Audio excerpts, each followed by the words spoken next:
Here's the advanced problem by Peyton Wood. A researcher believes that treating seeds with certain additives before planting can enhance the growth of plants. An experiment to investigate this is conducted in a greenhouse. From a large number of Roma tomato seeds, 24 seeds were randomly chosen and 2 are assigned to each of the 12 containers. One of the 2 seeds is randomly selected and treated with the additive. The other seed serves as a control. Both seeds are then planted in the same container. The growth in centimeters of each of the 24 plants is measured after 30 days. These data were used to generate the partial computer output shown below. Graphical displays indicate that the assumption of normality is not unreasonable. Here you see it gives us the number, mean, standard deviation, and standard error of the control, treatment, and difference between the 2 groups. Now, determine if there is a significant difference in growth between the tomatoes with additives and the tomatoes without using the data above. Do not fear the phantoms.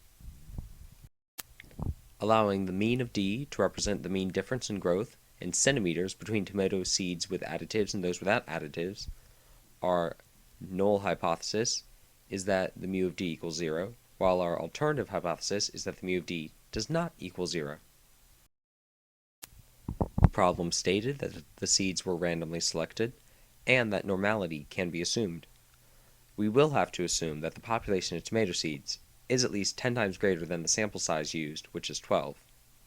This is a match pairs one sample t-test using the variables of x bar equaling to negative 2.015, the mu equaling 0, the standard error equaling 1.163, and n equaling 12. We find a t-score of about -6.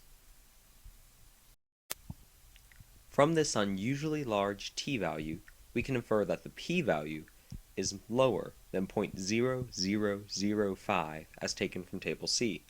We therefore reject the HO at the 1, 5, and 10% significance levels. We do conclude from this evidence that there is a statistically significant difference in the growth between tomatoes with additives and tomatoes without additives, based on a p-value of below 0.0005, which is below any reasonable alpha value. Thanks for watching. Catch the AP in basic problems. Created using Powtoon.